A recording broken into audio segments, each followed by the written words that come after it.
Hi, welcome to the Sifu Mimi Chan show. Thanks for joining the conversation.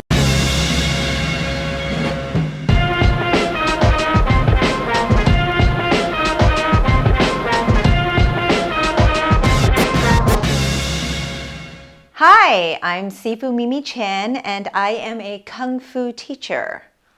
Obviously. All right, those of you on audio with me are probably like, what is she talking about? What is going on today? If you're on video, you can kind of see that I am not in my Kung Fu clothes and Kung Fu gear and what I typically do wear. Yes, I'm kind of trying to make a point and trying to be sarcastic and obvious, but lately there's been just so many thoughts ruminating in my head, a lot of things about what perception is and what we have to sort of live up to, especially we. When I say we, I mean women, and what's expected of us, and also what is accepted.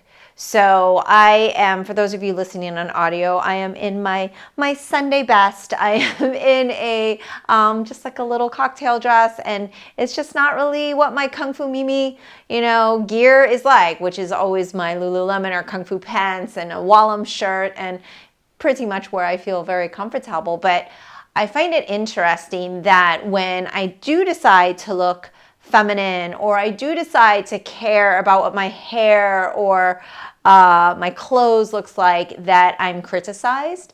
Sometimes I'm given very nice compliments. This is not an everybody thing, and this is not by any means a rant episode, because obviously I can't do that without Greg Rucka. But it is kind of just something I've been thinking about. Like, there's been a lot of thoughts in my head of who I am, who I'm expected to be, and then how that also translates for other women in the world, other women in this modern world, other women outside of the United States, outside of Florida, like how that just kind of perpetuates. And one of the things that's really got me thinking about it is the protests that are going on in Iran right now, and how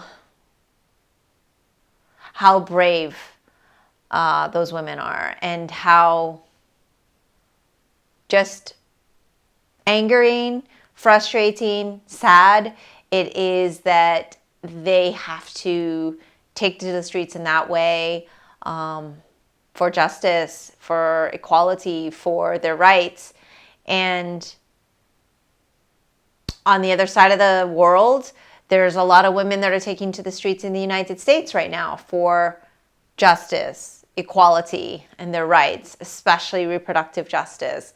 And it just kind of had me thinking about the fact that when women advocate for themselves, it's sometimes perceived as complaining. Or if I decide that I'm going to talk about the fact that if I decide to look feminine, then I can't also be a really strong Kung Fu practitioner or a real martial artist, or if I'm wearing something, or if I've gained 5 or more pounds, people have to point that out on YouTube comments and things like that. And not that men don't have those same criticisms. I'm not saying this is just only women, but I do find there's less tolerance for if I look a certain way, or if I conduct myself in a certain way. And I'll give you an example, is that just right now what I'm doing, which is podcasting, something that I've been very passionate about.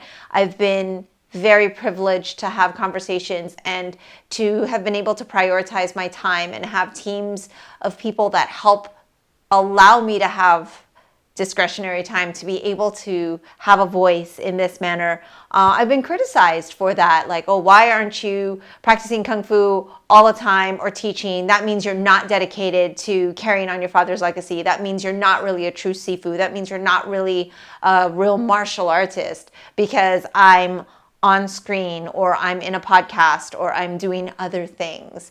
And I don't really get caught up in the comments on any of these social media platforms.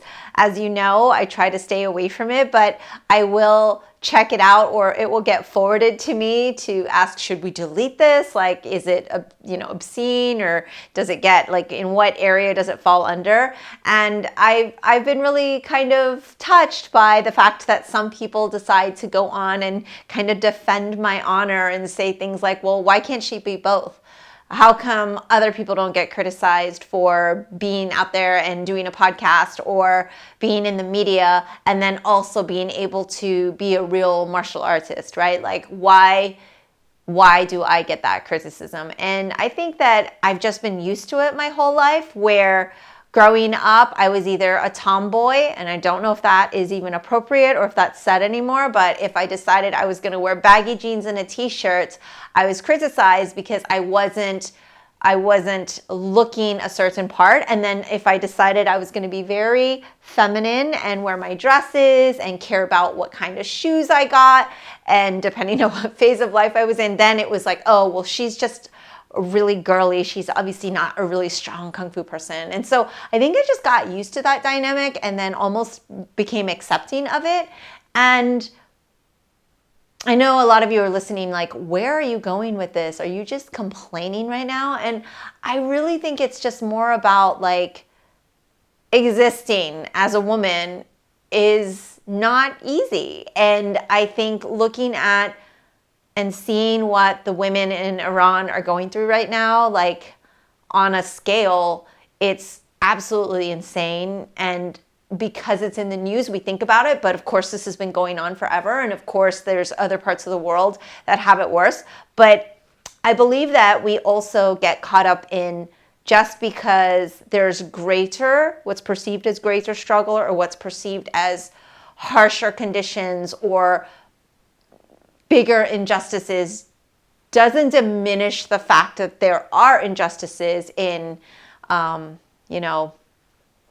first world countries, like countries that are industrialized, countries like the United States. So I think there's just this level of guilt that we carry for those of us that have privilege, like myself, for those of us who live comfortably. I have very, very comfortable surroundings. I'm in a really nice home. I have this gym here that I can double in as a studio, and I'm not broadcasting this from underground in Ukraine or anything insane, but at the same time, it's like, that doesn't make any of my struggles less real to me. And while, yes, we have to acknowledge and empathize, and when we can, help other areas of the world and people who go through these things, I think I tend, I don't want to speak on behalf of others, but I think I tend to then feel guilty if I feel sad or frustrated or am having a challenge in my daily life, or if I'm dealing with sexism or racism directed towards me, that I go, oh, well, other people have it much worse. And I think both can be true.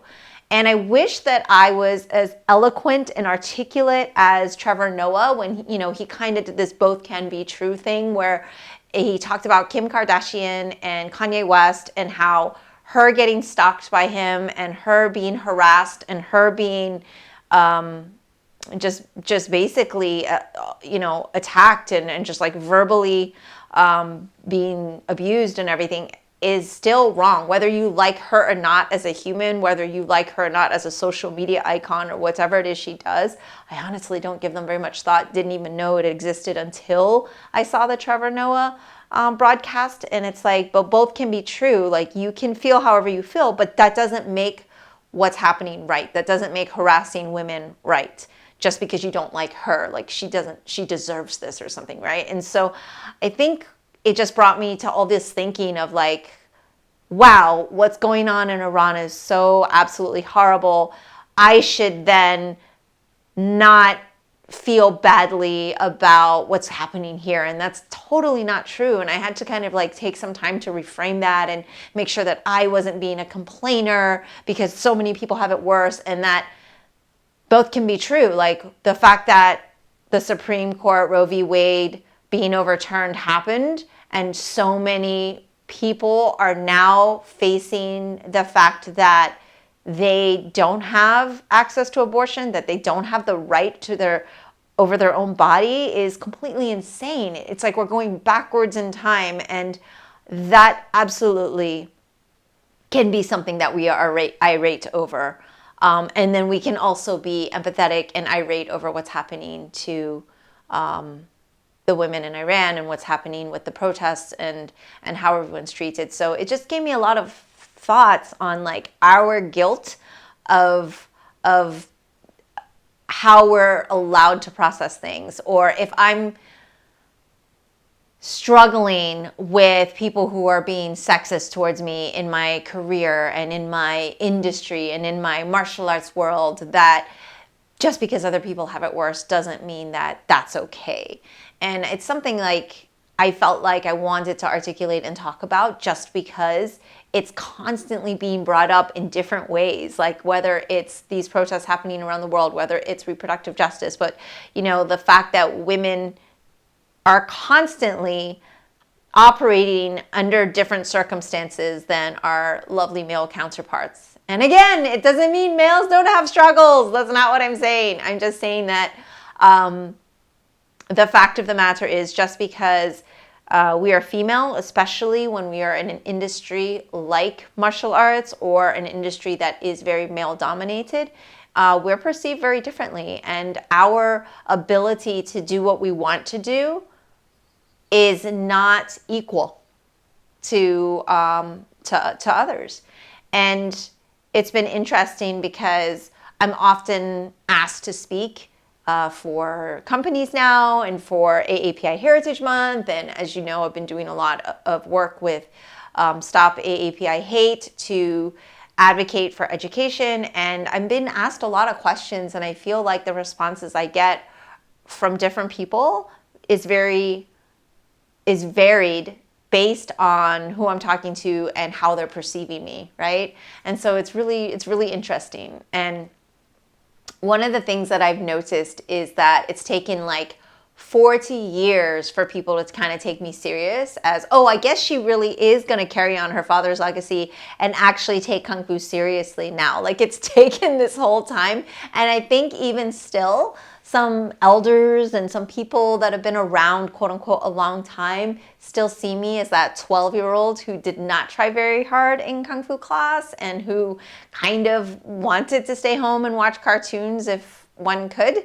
So I think it's like I'm always fighting against a perception. I'm always fighting against what is expected of me, and that if I do achieve something, it's like, oh wow, that was really good. It's that backhanded compliment that you get often, and I'm not trying to make people feel sorry for me in any way. I'm just kind of trying to share that even though from the outside looking in, it seems like I'm very much in control all the time. It seems like I always have the answers, and that Wallam especially is run very smoothly without resistance, that everything is on path and there's a straight shot, that it's definitely not been easy. And I think anything worth doing is difficult, right? Anything that is worth talking about is also difficult.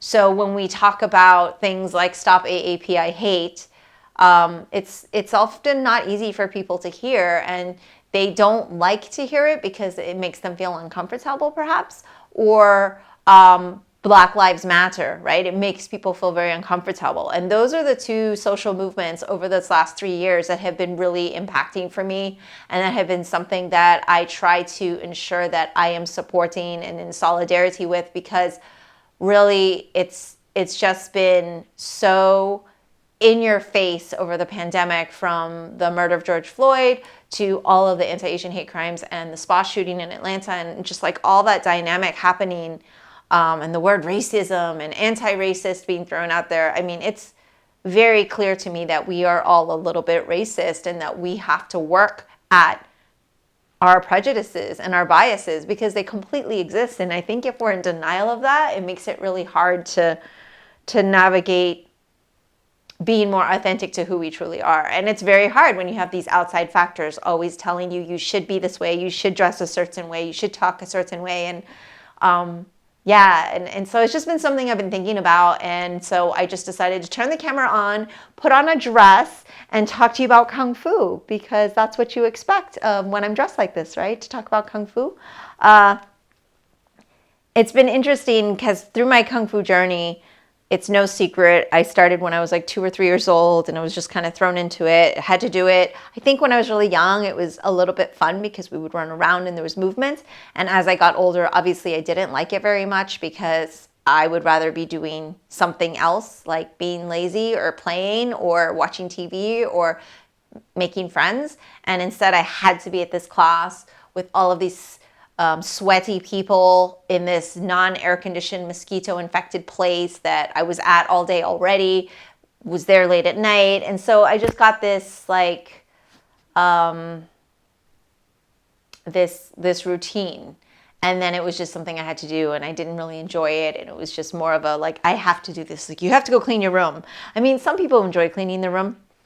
I like the after. I like after the room is cleaned, but I'm really not big on the actual cleaning part, right? And so like that's how working out is for me. I like after the workout or after the Kung Fu session, but like, oh man, even for me, it's like, okay, got to motivate myself, got to get myself ready to go. And it's not always easy. And so, but yeah, so growing up, I was very much expected to do it all the time. And then I was always judged. I was always compared to anybody else, whether it was my older cousins that did Kung Fu that were better, stronger, more flexible, whether it was a video we saw in China of someone better, amazing, and trains 8 hours a day. And so I always get that comparison. I think that was part of the reason that I tended to shy away from wanting to be good at it, and probably definitely self-sabotaged quite a bit. And I think we do that now even. We self-sabotage, or we talk ourselves out of something, or we just become complicit in accepting the criticism and just going, well, it's something I have to live with. And I'm kind of tired of that. I'm tired of having to live with you being my critics, expecting me to dress, speak, be a certain way when they know nothing about me. And I think this is something I've been therapied about, in which you have to really turn off that social media channel to not care, because those aren't the opinions that matter. And even as someone as confident as myself has to tell myself this all the time, that the general public opinion is good because it reinforces, and a lot of you have uplifted me in ways I can't even express gratitude for. But then at the same time, people who know nothing of your life and your struggle and what your day-to-day is like, or the challenges that you are juggling, will say something and just completely sometimes have the power to unravel you for that moment. And just having to be able to say, wow, this person's just being really mean and for no reason, and they have no right to. It's even hard for me to kind of disconnect from. So as a woman in martial arts, I have to say that there's so many times that I've stood up there, or I've entered a room and been the only female in the room, and been so used to that, and have been used to comments that aren't politically correct, or are crude, or are rude. And I think I just would deal with it, even though I'm a very outspoken and assertive person. I think there was a time and place where I just kind of like didn't even want to engage, or didn't want to start the argument. Or on the reverse side, I would. And then I got the reputation of being bitchy, or mean, or unfriendly. And this is what I'm talking about when I say women can say something exactly the way a man would say it, and we would completely be called something negative. It's that double standard, and it really does exist. And I'm not here to bash men. I am not here to just complain about the woes of women. It's just facts. Like, one of the shows I've been enjoying, surprisingly, because as much as I love the next Avenger thing is the next, and I'll watch it, but I won't rewatch it. I mean, they're entertaining. It's not my cup of tea where I'm like counting down the days till the next thing. I've really been enjoying She-Hulk. And the reason is because it's less about the superhero Marvel dynamic, and it's really obviously written. My husband, Oscar, is like, oh, this is obviously written by a woman, and he meant it as a compliment, and he meant it in a positive way, because it's very much empowering to hear through a character that looks like She-Hulk, that's obviously indestructible, and wow, I don't have to worry about walking home with headphones on and being attacked every moment. I don't have to feel like I'm constantly prey, right? Like her saying that and just kind of laughing about it, and just really, really quick lines, and I can't replicate it. So, but we really thought it was brilliant, right? Like, so I've really been enjoying that. It's well written and wonderfully acted and executed. I mean, loved her in Orphan Black. So obviously her playing this double dynamic is nothing for her. But yeah, it's something I've been enjoying, and it's, I think, very feminist. And another word that's very triggering for a lot of people, because I know a lot of men who are feminists, I know a lot of women who are feminists, and it doesn't mean that they're like literally trying to drive a stake through the heart of a man. It just means that we're fighting for the equality of women, so that there is equality. And that word also can be triggering, and it's like so many words are triggering now. Like, we need to probably focus more on the facts of us being able to exist in a place where words don't affect us as much, and that actions speak louder, and that respect is gained through those actions, and that there's, less judgment because of what you look like, or how you dress, or how you speak. And I've noticed that it is slowly changing. I did a podcast a few episodes ago on women in martial arts. I shared a lot of my stories about how, a lot of the people who would meet my students, like I would meet their family, and they would think the guy was the Sifu, and they would never imagine that I would be the Sifu. And I think even people walking into the school might think I'm like the secretary or something, and that Sifu too, because he's the man in the office, and he's like the other instructor there that's full-time. He's the main teacher because he's an Asian guy, and I'm an Asian woman. I think that dynamic is still there. But then I look at my dad, who people think he's the gardener because he's literally always in the garden doing the manual labor. And I think, well, that's not about a female-male thing. That's just like people seeing what they want to see. And I think that's where this is. It's like people see what they want to see, and we can't really change that perception. Like, we can just do what we need to do. And I really am just kind of speaking to myself here. So thank you all for if you've hung in with me this long, thank you for allowing me to have a therapy session with myself about the facts that, yes, there are some struggles that we as women face, especially in male-dominated industries, but that it really doesn't matter what people want to think or say or do. And the fact that is, I will just keep on doing what I feel is right and doing it in the best way that I know how. And yeah, I just kind of been hearing so many things about the protests in Iran, and a story about a woman, an Afghani woman who was trying to get to the US on a human rights issue and was denied, and just things where, yes, people have it way worse, but it doesn't diminish or make my world not real. But at the same time, it helps bring in perspective of, okay, so what can I do about this, and what can I do about that, and kind of just balancing that all out. And I'm sure right by now you're like, okay, time to turn this one off. She's just going all over the place. And I promise you though, this does have to do with Kung Fu, because really what I learned through my Kung Fu training is that persistence, and it's that consistency in it helps you find out who you are. And I know that when I was young and I would do training, it was very physical. As I got older, it became a lot more mental for me, the actual training part of it, the discovery of oneself. And I think back to my father's Red Philosophy book, on Amazon audiobook, by the way, with yours truly as the narrator.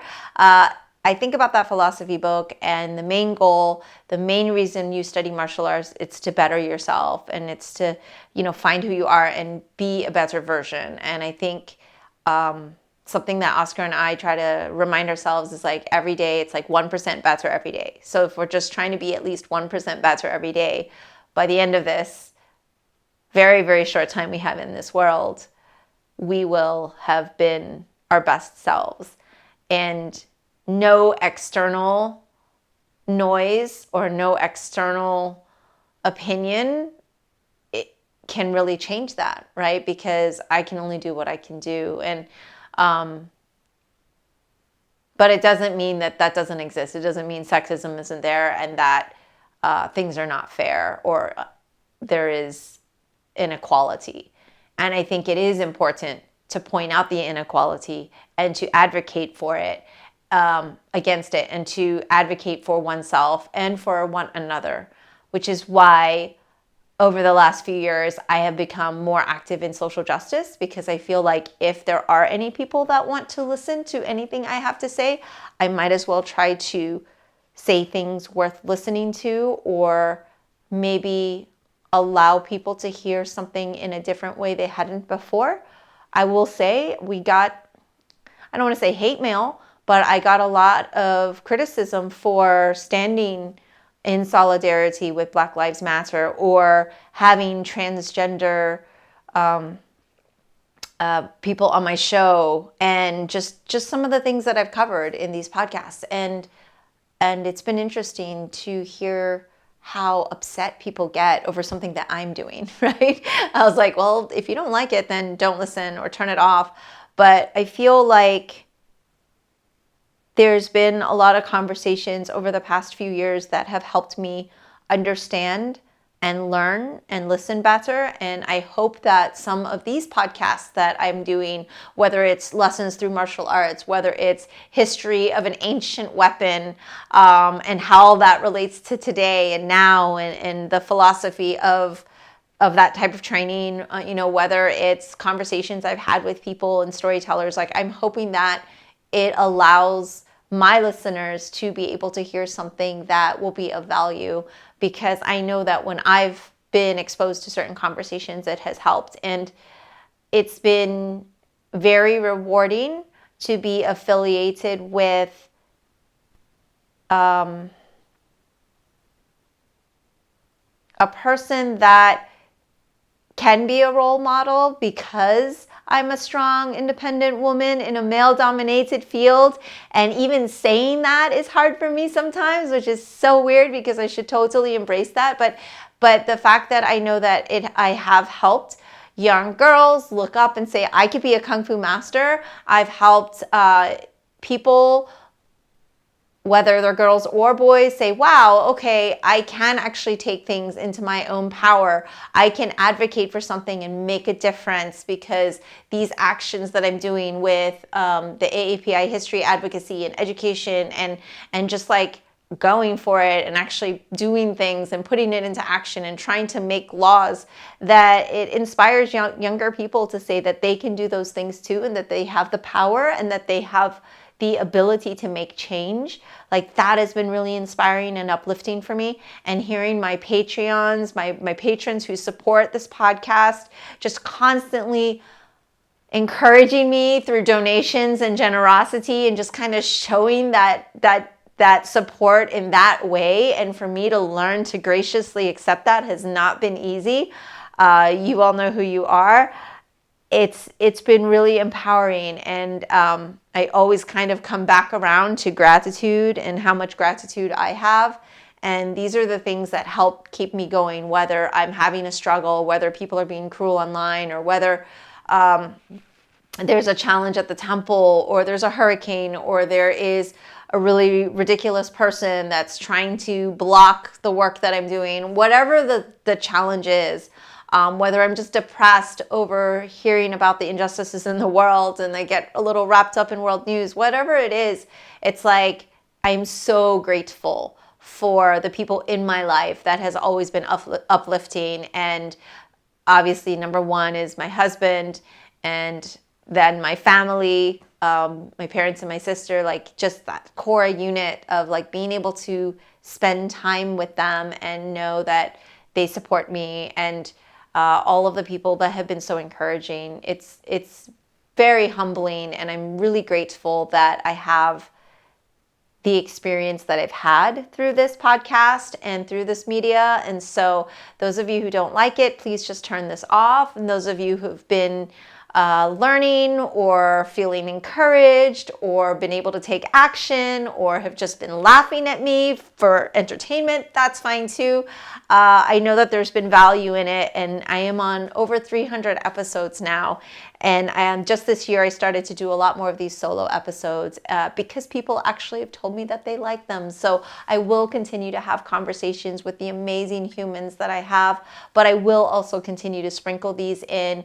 Mostly they'll be about Kung Fu and martial arts and how all of that plays into everyday life. I know this one went a little bit left field all over the place, but I really think at the core of it, because I'm a martial artist and that's who I am, it has been still about martial arts, and it has kind of been that bringing it back to being who you are, feeling comfortable with that, and being able to like overcome all of these obstacles that get in your way. So I will stop rambling here, and hopefully this one wasn't too painful. And if you want to let me know what else you want to hear about, I do want to talk about my movie, Pui Chan Kung Fu Pioneer, next time, a little bit more about the immigrant's experience and being first generation American. And so I kind of have that in the queue because there's been a lot of questions. A lot of people have been rewatching the documentary. So hopefully I'll be talking about that next time and how that kind of plays into a lot of the work I'm doing with the AAPI community,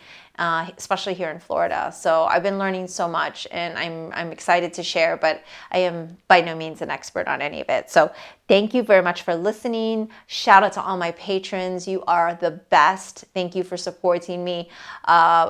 Those of you who just support me through kind words, I appreciate you as well. So please keep listening. If you want to be a patron, please join on patreon.com/Sifu Mimi Chan. Otherwise, everyone be kind out there, have empathy, and until next time, see you then. Bye. That's all for today's episode. Thanks for listening to the Sifu Mimi Chan Show. You can become a patron of the show at patreon.com/Sifu Mimi Chan to help keep this podcast going. Follow me and interact on social media at Sifu Mimi Chan on Instagram, Twitter, or Facebook.